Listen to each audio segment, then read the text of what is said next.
جماعت سے پڑھنا، لیکن جماعت سے اسی کے پیچھے پڑھنا جو رسول پاک کا وفادار ہو، یہ خاص بات ہے۔ دیکھیے امام جو ہوتا ہے وہ مقتدی کے لیے اللہ کی بارگاہ میں وکیل ہوتا ہے، توجہ آپ کی، وکیل ہوتا ہے۔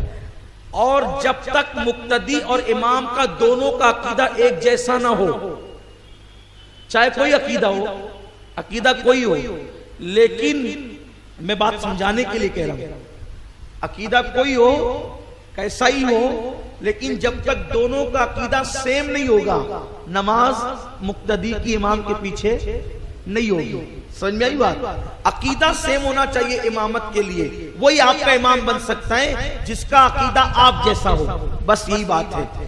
وہ اللہ کی بارگاہ میں آپ کا وکیل ہے۔ آپ دیکھیں وکیل موکل کی پیروی کرتا ہے، مسئلہ موکل کا ہوتا ہے وہی مسئلہ وکیل پیش کرتا ہے، ورنہ جو ہے وہ موکل پر الزام ہے قتل کا اور یہ وکالت حضرت صاحب کر رہے ہیں چوری کی، تو بتائیں مسئلہ حل ہوگا کہ پھنسے گا؟ بولو پھنسے گا نا۔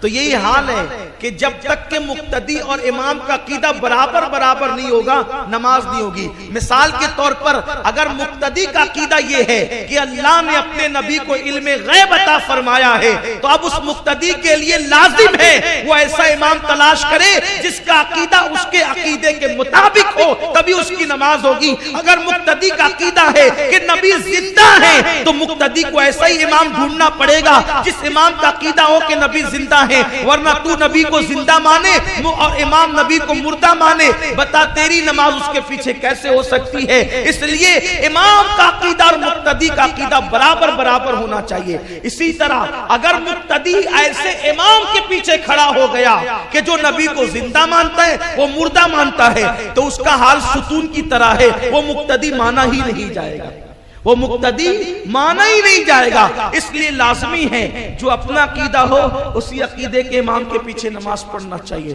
بلکہ حضور نے تو اتنی تاکید کی ہے، امام وہی ہو سکتا ہے جو بہت پابند شرع ہو، ہر ایرا گہرا امام نہیں ہو سکتا۔ ایک شخص نے کعبے کی طرف منہ کر کے تھوک دیا، رسول پاک نے فرمایا اس کے پیچھے نماز نہیں ہوگی۔ لوگ کہتے ہیں سنی فتنہ کرتے ہیں، اس کے پیچھے نہیں ہوگی، اس کے پیچھے نہیں ہوگی، اس کے پیچھے نہیں ہوگی۔ جامع شرائط امام کے پیچھے نماز ہوتی ہے، ورنہ اور نمازیں نہیں ہوتی۔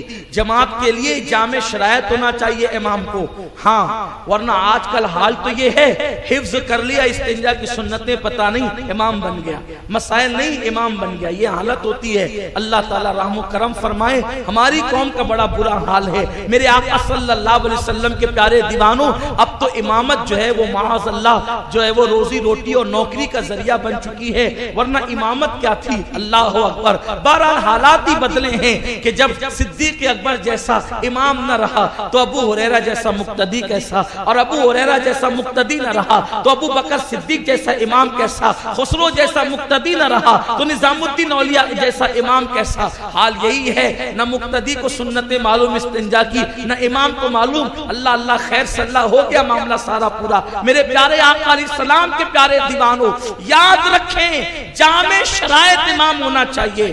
آقا نے فرمایا جس پہ کعبے کی طرف منہ کر کے تھوکا اس کے پیچھے نماز نہیں، جو کعبے کی طرف منہ کر کے تھوکے جب اس کے پیچھے نماز نہیں، جو کعبے کا ادب نہ کرے اس کے پیچھے نماز نہیں، تو جو رسول اللہ کعبے کا کعبہ ہے ان کا ادب نہ کرے تو اس کے پیچھے کیسے نماز ہوگی؟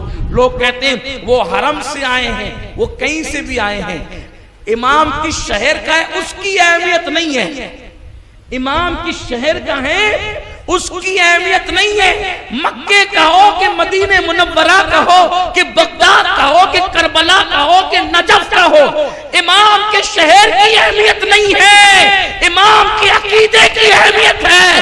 ابو جہل مکی تھا، بلال حبشہ سے آئے تھے، بلال امام بن گئے، ابو جہل ابو لہب جہنمی کے جہنمی رہا۔ ہمارے یہاں شہروں کے ہونے کی اہمیت نہیں ہے، ہمارے یہاں تو دل ہونے چاہیے، دل کے عقیدے ہونے چاہیے۔ صہیب روم سے آئے ہیں، رومی ہے صہیب، لیکن امام بن گئے ہیں، کیوں؟